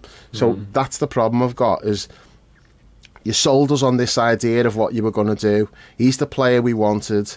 You know, we thought he was going to be like the next Steven Gerrard, all of this stuff. You've got Stevie like flirting with him on TV and talking about how he'll drive over to Germany and pick him up and drive him back himself. You've got Thierry Henry on there saying it's like the worst kept secret in football. Jude Bellingham's going to Liverpool. So don't tell me that like Jude Bellingham was not interested in coming here, and that's why, like, you know, Klopp's talking about no guarantees and we have to move on if you haven't got a guarantee. I'm like, well, what's the guarantee? Is the guarantee on the fee, or are you trying to tell us that Bellingham's not giving us a guarantee? I don't know what's gone on, but the whole thing's just an absolute shit show, and it's just infuriated me. The way it's being handled, because if we are out and there's a legitimately good reason why we're out, like he said, actually, you know what, I did want to come, but you're a shit, and I'm not going to come. If that's the case, Champions League. Yeah, well, if that's the case, then okay. But why are we telling anyone that? Just let it play out into the summer, and then you sign whoever you're signing, and then whatever happens with Bellingham, he might go somewhere else, or he might stay put, whatever. But just do your thing. We didn't need all of this week, where everyone's like up in arms about it now and on like a massive downer. And I just felt like it was completely unnecessary the way it's been handled. And I just, if he ends up going to Man City after all of this, it'd just be absolutely devastating. Just, and I know, like, Brownie, you're really pissed off as well, because we've all been talking about it in the chat, and I think all of us are, you know, like, even Paul's like not as angry about it as I am. Paul's been like laughing at like the tantrums I've been throwing, but he does kind of feel the same way, that you go and get the generational talent. And the only one in the chat that was not really that, well, is John's like totally level-headed at all times and sees the logic in everything, and Monty as well. But even Monty is like, I think he's just posted tonight, actually, I've come round to the idea you get Bellingham and somebody else. If they're talking about that Gravenberch, 25 million quid, if that's the case and we can get him for that, don't tell me that we can't afford to sign Bellingham and Gravenberch, because we could. And even if that means, 25 million quid, you're going to get best part of that, if not more, by selling Kelleher, who's probably going to want to go anyway because he's too good to not play. So and it can't be a wage thing either, can it? Because Bobby's on good though, isn't he? And he's Kate is going, Ox is going. Ox, yeah. And also, on the wage thing, that's a good point, Brownie, because when we keep getting told about, like, oh, the reason why we've not spent is because the wage bill's massive because of all the bonuses we've paid for all winning trophies and all that. Well, yeah, you're not going to be paying out any bonuses now, are you? And there's a good chance that next year we're not going to be in the Champions League, so we're going to lose the Champions League money. But I also think there's that will also have a knock-on effect with wages. You know, there's not going to be bonuses for that either. So I'm not saying it'll completely offset it, but it'll reduce a lot of like the so-called damage from not being in the Champions League. You know, you'll make that up in other ways, which is like not paying out a massive wage bill. You know, your wage bill's going to be significantly less because of no bonuses, because it's supposed to be heavily incentivized. That's what we keep getting told. So if that's the case, the wage bill's going to drop significantly, and that's before you talk about the players who are leaving and freeing up space. So they could afford to sign Bellingham and Gravenberch, and if that's all we did in midfield, I'd be good with that. Keep the players we got. You talked about Thiago before. I'm not getting rid of Thiago unless I've got to get rid of him for like, you know, to raise money, and also because we're bringing in like a load of players, and then it's like, okay, well, we don't need him because we've got like another 3 or 4 new midfielders. But if it's a case of like you keep Thiago for another year, let him see out his contract, and you bring in 2 midfielders instead of 3, well, I'm fine with that. Especially if Curtis proves that like he's a viable option to be playing. You've still got Harvey, who's done well. You don't want to completely, you know, close the door on him. He's still got to have. Well, that's what signing Conor Gallagher would do, because they're effectively the same player. Possibly, but then the other side to that is this new system with like Trent in midfield. Well, look at where Hendo's been playing, and I'm looking at that and going, Bellingham would be perfect for that, because he's got the legs to get around. Because Hendo, God bless Hendo, he was constantly trying to get on the overlap for Mo. Whenever the ball goes out there, Hendo's charging out to the right-hand side all the time. He's having to do like a lot of running. Now, Bellingham in that role, to me, my mouth's watering going, that'd be perfect. You know, him playing that position there, if that's how we're going to set up, he'd be brilliant in that role. But he'd be brilliant anywhere. You know, he's like such a complete midfield player. He can be a 6, he can be an 8, he can be a 10. You could have him and Trent as like the double pivot if you wanted to do that. If you wanted them like making runs ahead of the forwards, you can do that. So I just think like what it comes down to, the comparison that I'd make is if you go back and say Steven Gerrard wasn't playing for us, and I'm not going to say 19-year-old Gerrard because Bellingham's more advanced at 19 than Gerrard was, but let's say 21-year-old Steven Gerrard is available and you've got the choice of signing Steven Gerrard like, and using most of your budget on doing that, or you can go and get Lucas, Momo, Yossi Benayoun, Albert Riera, just plucking those names out, just like good but not great players. What would you do? Would you go and sign like the functional players who'll do a job for you, and they won't be the stars, but they'll fill places in the squad and be reliable when they play? Or do you get the generational talent? And to me, it's a no-brainer. You do everything you can to go and get Jude Bellingham, and you worry about the rest later. Because even if you needed to, there'll be players out there who you can take a punt on somebody. Look, the players who Brighton have been signing for peanuts and are now worth like 90 million within like 12 months. Well, maybe it's time the scouts started earning the money and discovering a few of those for us. Now, maybe the scouts are recommending those players and we've just not gone for them. Who knows? But you can take a risk with a couple of those.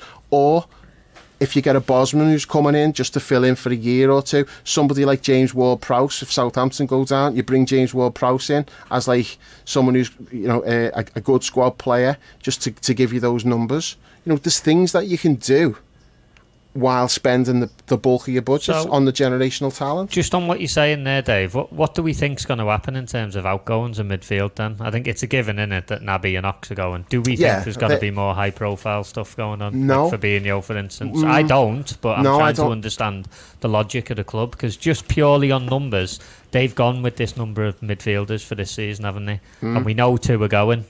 So, logically, 2 need to come in. So might be I don't more than understand that, though, why... But if it is that's more, what I'm saying.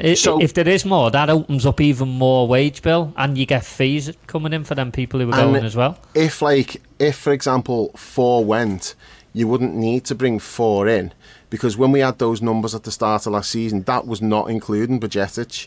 Yeah. So he comes in, and that means like 1 less player that you have to sign. Yeah.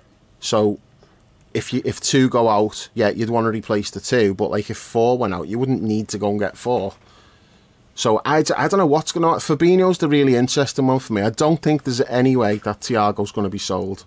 I think Thiago's going to be here till the end of his contract. He won't get a new contract, and he'll leave on a free, which is fine, because we paid 20 million, but it was like four payments of 5 million for him. So, you know, no problem there. Let Thiago see his contract. What's he got left? Is it 2 years? One, I think he's got. I think after this he's got 1 year. I think there's a decent chance he will. Go. I don't. I just don't see that happening. Fabinho's the interesting one. Like Hendo's not going to go either.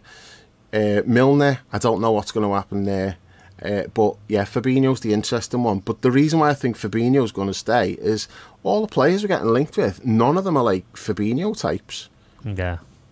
No, they're all 8s, aren't they? Yeah. So like I think that they're going to keep him, and then maybe they replace him like next year or whatever. But I honestly no idea what's going to happen, because this has shook me to my core this week, because I had it all worked out. Okay, so we're signing Bellingham, and I really like the idea of getting Bellingham and Gravenberch as like, you know, the 2 8s, 2 young, athletic, get round the pitch, put the foot in, good technical players as well. I really like that idea of having the 2 of them. I didn't like the idea of Gravenberch instead of Bellingham, though, and that's what it's looking like at the moment. That might be the case. And then, you know, you throw in like this obsession with trying to get players from Chelsea. I mean, we're getting linked with like the centre back who's on loan at Brighton, who never even plays. I don't know what's going on there. I think he's like started 6 games for Brighton or something like that, and everyone's supposed to be in for him because there's like a big fire sale at Chelsea. I'm like, I don't know. I want someone, if we're bringing a centre back in, I want someone that's going to put pressure on Virgil. not someone who's just going to be there like to play like half a dozen games a season when Virgil needs a rest.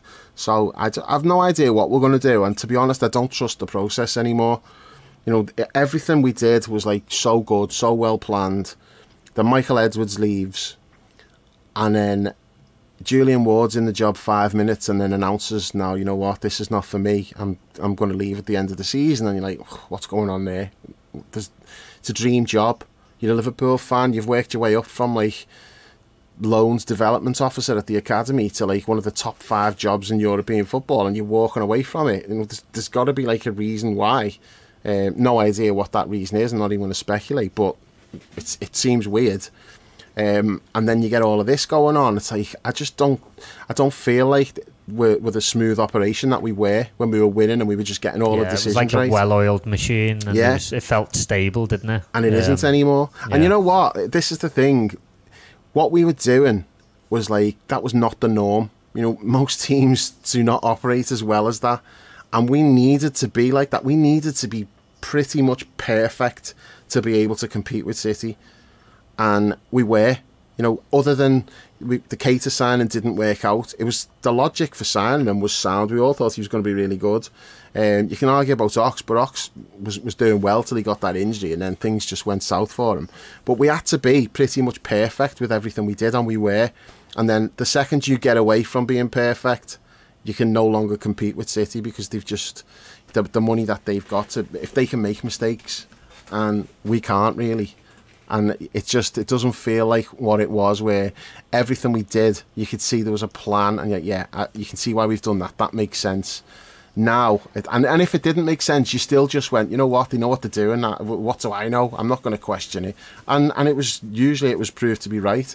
Whereas now, don't have that confidence in the plan. I'm not seeing things that are making me think, they know what they're doing. And I've got big concerns about the summer, but I'm hoping that I'm wrong, and they've not given up on Bellingham, and this is all just part of the dance. Mm-hmm. It's not beyond the realms as well, though, Dave, that we could be looking back on it in a few months' time, and we didn't get Bellingham, and we got Gravenberch instead, and his boss, and you know, Bellingham goes elsewhere and doesn't start great, and then we're looking at it and going, well, it's not as bad as it could have been. It's possible. There's a caveat coming, but that misses the point, though, when there's a player who everybody wants to sign. And we wanted to sign. As you've said, he's a generational talent. For me, he's a transformational player in the sense that he's the type of player who comes in and he makes other players look better than they are, or he helps them get back to what they were. Like, it's not just the tangibles with this kind of signing. It's the message it sends. It's the boost it gives to everyone. Yep. It's more than just bringing one player in. It's what it says to everybody else. We've had a shit season, but look who we can still attract. And we're coming back again next season, so you better be fucking ready for it. There's a lot more to it than that. Mm-hmm. So I'm with you. I'm pissed off about it. I think it's a massive mistake if it's true. What are you hanging your hat on, Dave? That, you know, you mentioned that you're not convinced, that you're not 100% convinced that it's off and this is part of the dance. Is there anything tangible that you can point to, or is it just your unwillingness to give up on it? Well, a lot of it is unwillingness to give up on it, but there are certain things that, like, as I say, why would you do it? Why would you be like saying, oh yeah, you know what, we're out? Why would you tell anyone that? Perhaps it's just like to stop the kick-off in the summer when it doesn't happen, you know. And have the kick-off now while we're playing games. It's just, why would you do it before the end of the season? We've just won a game 6-1.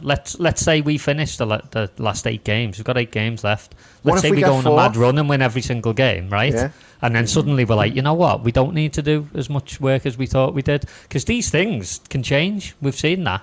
Like, who'd have thought we would be where we are just a few months ago? Yeah. These things what are if interchangeable. Curtis is brilliant between now and the end of the season? What if Fabinho, Fabinho's already started looking a bit like his old self anyway, on and off. He's not been brilliant every game, but he hasn't been shit for a while either. So what if Fabinho finishes the season really strong? What if Curtis looks really good? And all of a sudden you're like, you know what? We don't need 4 midfield players. We can get by with 2.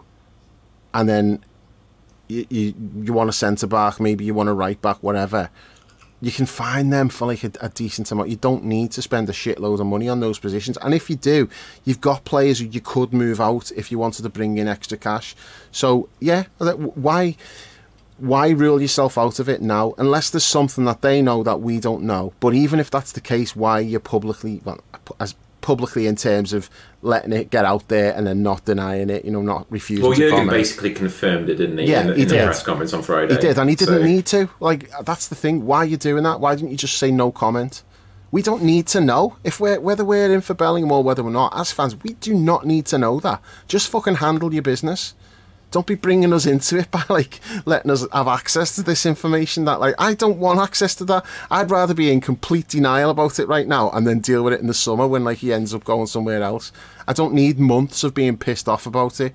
Like, just let me deal with it at the time with, like, the initial shock. I don't want, like, a 2-month build-up to it before he ends up going elsewhere. So I just don't see the sense in doing that. Plus, like Brownie said, things can change. Dortmund may lower the price. Bellingham may well say, because there's all the reports that come out of Germany are still saying stuff like he wants to go to Liverpool and he'll stay at Dortmund rather than be forced into a move elsewhere. Like, we've seen that the other day, like German journalists were saying that, which basically is saying, well, maybe he doesn't want to go to Man City and tough shit whether Dortmund would rather sell there for a higher amount or whatever. So things can change. So I don't know how we can completely rule ourselves out when circumstances can change. So that's why I'm not completely sold on this. He's definitely not coming here. But if he's not, then I'm massively pissed off. Especially, we've publicly, like, courted him for so long. You've got our players, like, hanging around with him all the time. And I'm not saying they're doing that just for us to sign. I'm sure they really like the lad and they're good mates with him. So it's not like it was a real chore for them to be hanging out with him. That's not what I'm saying at all. But that they'll have been saying to him, yeah, you want to come and sign for us, like, Klopp loves you, you'll love it here.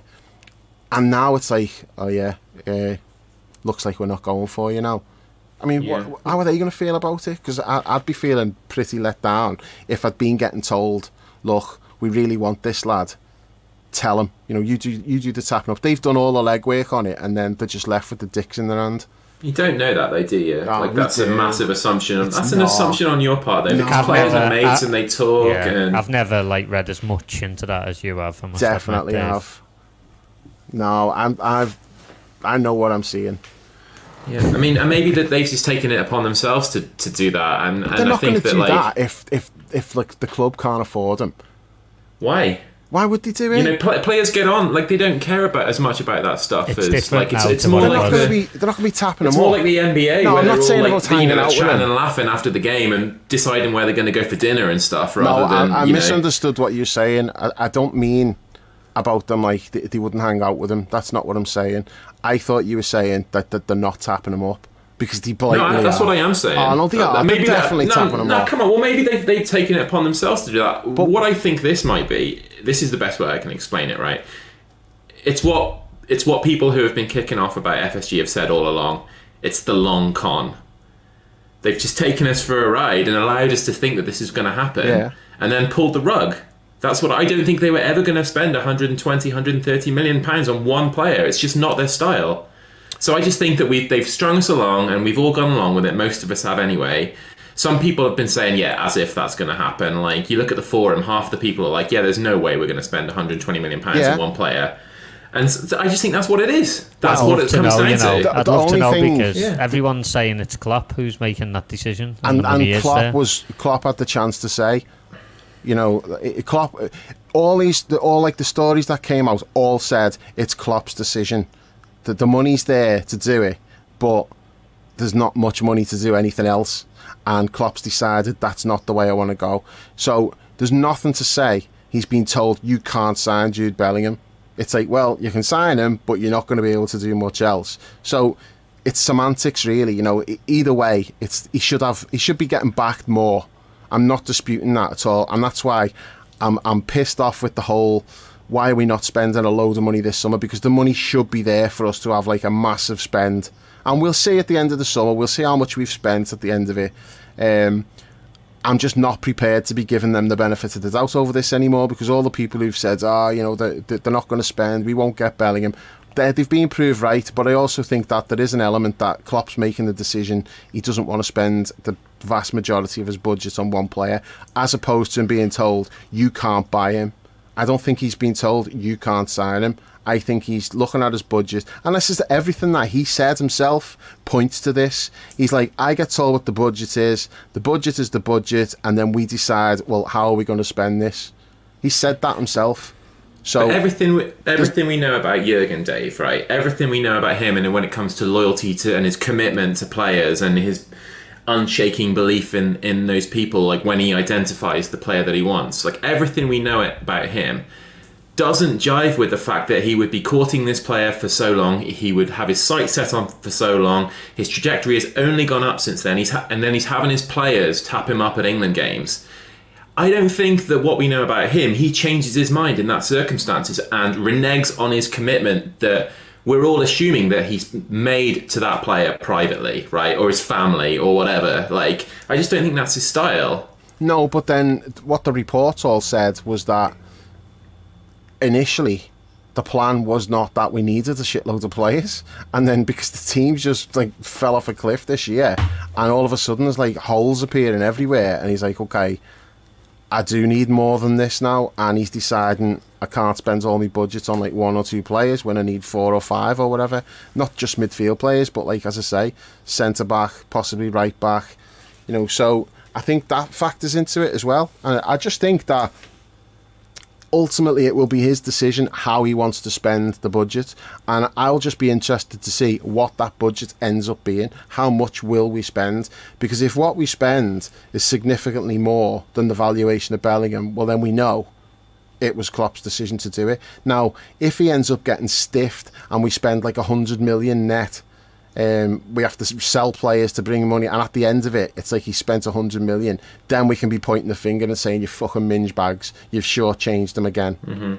And I've not gone down that road before, and I just feel like I can't be given the benefit of the doubt anymore. It feels like to me every year for the last few years, it's been, we are going to spend big, just not now. Yeah, we are going to spend big, just not now. And you're waiting and you're waiting and you're waiting, and you're trying to give as much benefit of the doubt as you can. At some point, like, you draw the line, don't you? You lose your patience, don't you, at some point? And that's that breaking point now. So I understand why your reaction was the way it was, Dave. I think a lot of Liverpool fans would have felt exactly the same way. Yeah, and you could also make the argument that they've strengthened in the area by bringing in 3 forwards in just over 12 months in Diaz and Gakpo and Nunez. And that is what's cost us the chance at Jude Bellingham, because we've spent about 120 million quid on those three, at least 120 quid on those 3 players. Not FSG again, which right, goes to... And Klopp's never shied away from that. He always says, I get told the budget and then I decide what I want to do with that budget. He's never shied away from that. He's never like tried to pass the buck on any of that.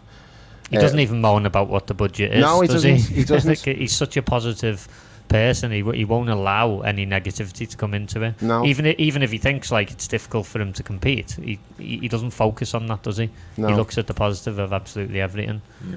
Which I don't know how he's looking at the positive of this, to be honest. No, because the money should be there. It really should. Because if you're thinking about like last summer, what we bid for the lad who went to Real Madrid, Tchouaméni, however you pronounce it, we bid 70 million for him and he went there instead. We didn't spend that money. You know, that was available for a midfielder. The club were briefing people, we want Bellingham. We actually went for Bellingham last summer, and Dortmund were like, no, come back in 12 months. We're definitely not selling now, maybe in 12 months. So that was what they were putting out there. They were saying, look, we wanted Bellingham, we went for him, can't do it this summer, but that's the plan. So we're not going to buy other players because of that. So the money was there then. Plus we were even money... talking on here, Dave, about throwing extra money at it, if you remember. Yeah. Like we were saying, okay, maybe it's 100, but let's just give them 120, because that assumption's always been there that there's money sitting waiting to be spent. I know it's not as simple as that. It's not like Championship Manager. Well, it wasn't possible to do that, but the fact we were talking about that. Also, we knew a year ago it was going to be minimum of 100 million. So this has not suddenly surprised them, whatever the price is. Now, okay, if it's gone up to 130, but you're still going to have wiggle room. They might be asking 130. That doesn't mean they'll get 130. You know, that's your starting point, isn't it? So I just think it's just weird. I just think the whole thing's really weird, the way it's played out. And I don't understand why we've let it play out. We should have just said nothing. I just think we're not acting like a big, serious football club in this. Like, who does this? When do you ever see, the other big clubs you were competing with, turn down the chance to do something like this. And we can go on about after letting everyone think you were going to do it. Yeah, and I know we're competing against cheats, and that comes into it, and that's important context and everything, and maybe they've got more resources, blah, blah, blah. But you don't ever see anyone turning down the chance to do it. That's what pisses me off about it. I mean, look at it from this point of view as well. Like, when like, the figures came out about, like, richest clubs and all of that stuff, last year, wasn't it, like, the first year we finished above United, like, in terms of revenues. We brought in more than United. Yeah, that was like the first time that's happened. So we brought in more than United. So, and United's wage bill is bigger than ours. How are they able, despite having to pay the Glazers fucking fortunes, how are they still able to be spending shitloads of money on players while we're like, oh no, too rich for our blood, can't do that? How is that? I mean, I'm not an accountant, so I don't understand all of this stuff. But when like fans are going on about other teams spending more than us, and I'm like, I can't explain it. You know, it seems like a valid argument to me. We should be able to spend more than we do. If we're like second richest club, third richest club in the world, whatever it is, according to like the last rankings, how are we like still going, you know, we haven't got it, we can't do that? Why not? Why can't you? Yeah, I remember saying, like, when we literally won everything you could win over the space of a couple of years, and we still didn't spend money. I know, we bought Harvey Elliott, didn't we? Yeah, I remember, like, saying on here, like, how are we not, like, throwing money around now? Like, that is literally... We bought Shaqiri and that is literally the moment when, if you're going to spend money, that's when you would spend money, because you've won everything there is to be won. You're at the pinnacle of the sport. So... but then we were still getting outspent by fucking teams like Wolves and stuff like that. I never understood it. And then they hid behind COVID for 2 years. It's like what Brownie said. There's always something. It's like, you know, next year's going to be the big one, and there's always like a reason for it. And then that year just never seems to arrive. And you know, like Ornstein said yesterday, about like he said that they're out of the Bellingham race, but they are going to spend really big this summer. I'm like, well, if that makes no sense. If we were spending really big, then we should be in for Bellingham, you know. Yeah. It's frustrating. And then as well, like the players you get linked with, and I really like these players, like, you know, Caicedo and McAllister. I really like both of them. I think they're both top quality, and I'd love to have them here. I think they'd be great for us. But the rated at about like 80, 90 million quid. Like, well, if you're paying that for them, like say McAllister, for example, if you pay 80 million for McAllister, he's what is he, 23, 24, something like that. So 5 years older than Bellingham. It's a false economy. Just pay the extra and get Bellingham. Yeah. I just don't think that we will pay 70, 80 million for those people. No, but that's what it takes to get them, because Brighton don't fuck about. They've got the price, and you know they could have sold Caicedo for 70 million in January. Arsenal desperately wanted him, and they refused. They're like, no, that's not enough. Why wouldn't we spend 70 or 80 though on someone like that? I mean, we did on Darwin, didn't we? But if you're doing that, then pay the extra for Bellingham. No, I agree. I'm just pushing back on the point that I can well see us going and spending 70 or 80. I guess the point here is that's different to 125, isn't it? I'm not saying they shouldn't do it. I'm in the camp that they should do it, but there is still a gap there, and we have shown in the past that we will spend 75 to 80. It's just that we don't seem to want to go any further than that. Yeah, and I just don't see the sense, because if it's somebody you're getting for like the next 10 years minimum, you could even say like longer than that, but you've got to worry about the burnout factor, because Bellingham's played a lot of games for a 19-year-old. Then you factor in Klopp's style of play and the toll it takes on players, so you might only get 10 years rather than, you know, you still see him, or he could be playing when he's 34, 35. Probably not with the high intensity that Klopp plays at, but you're looking at like a 10-year player. I just don't see why you wouldn't do it, but you know. You said earlier like the worst thing that could happen is that he stays there for another year. Yeah, because is there no chance that he signs a contract and then he puts a release clause in, which is significantly less than what the price would be now for them to get another year out of him? Well, and then somebody gets him. I'm just thinking about the Haaland situation. I don't think his release clause was tiny, wasn't it? Really? Yeah, but I don't think he'd need to, because he's got 2 years left now. So if he doesn't leave this summer, then next summer he's only got a year left. So what happened with Haaland? Because didn't he sign like a just a small contract possibly, towards the end. It was really weird the way it seemed to happen. But don't get me wrong, there'll have been some dodgy shit. The going agent on. got fucking 40 million quid. Yeah. And then dropped dead not long after. All right, we're getting off track there. No, we can't do it again. All right. Well, any Dave, give me a closing sentence on this whole saga. Like, I just what I said to start with. I'm not convinced that it's off the table, but if it is, then I feel like seriously pissed off about it, and it'll take some getting over. Brownie, we should sign Jude Bellingham, and we are knobheads if we don't. all right. A great one other point. This is something that I think is worth mentioning. If we don't sign him, whoever comes in, it's going to be difficult for them, especially if it's Mason Mount or Conor Gallagher. If they don't get off to a really good start, I think. Let me just say it now: Mason Mount can fuck right off. I don't want anything to do with him. It's got nothing to do with Jude Bellingham, by the way. I just know. I might be in the minority there, and I'll put my head on the block now. Just know. I don't want to either, but I would keep an open mind on it. If it started going wrong with Mason Mount, he'd be on a very short leash in terms of the crowd and everything, with that Chelsea haircut and that Chelsea upbringing. Yeah, he's Lampard's and just everything boy, about him everything about him just stinks of Chelsea. So I just think that he would have to be pretty shit hot out of the gate to win us over in the first place. And if he's not, then he's going to get all the Chelsea Tories. I can just imagine John Gallagher giving him the Chelsea tour. Do you not think as well, he seems like one of those players who would sulk if he had to leave Chelsea and move up north? Yeah, definitely. And Conor Gallagher, there was a story, I don't know if it's bullshit or not, but I seen something about Conor Gallagher's not keen on moving up north. He wants to stay in London, and it would take a hard sell to get him to move to Liverpool. I'm like, fuck off! A hard sell? No, you know what? What, Connor? If that's how you feel, go and sign for West Ham or Fulham. That's fine. Right. If you want to stay in London, good luck to you. We're not fucking grovelling to get you up here. But it could be total bollocks. So, I don't know. That's just how I feel about Mason Mount. He's like the archetypal Tottenham signing, isn't he? Like, not quite good enough for Chelsea. The next stage down is Tottenham, and his career fades into virtual insignificance playing for an average Spurs team. They usually do that with the managers. Spurs absolutely love a failed Chelsea manager.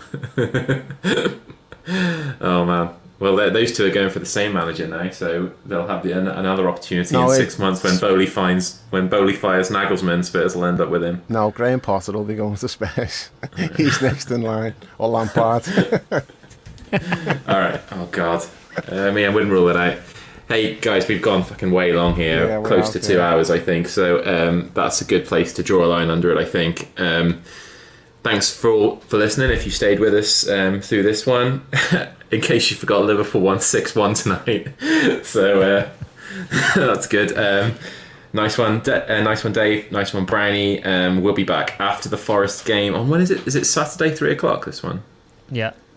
Yeah. Hooray! Saturday 3:00 game. Yeah. Dave will be back with some of the boys after hopefully a nice big win at Anfield. Although, considering Dave's opinion on what effect it'll have on Everton, not sure he'll be too happy about it. But yeah, back. No, I've given up on Forest. They're down. Forest are gone. All right. So you're pinning your hopes on Leicester? I am. I'm pinning all my hopes on Leicester. All right, fair enough. Okay, nice one. Well, nice big win over Forest on Saturday then. And until after that game, we'll catch you soon. Well, the best word I can say, but will describe this, was boom. Woo, what was this? It was really good.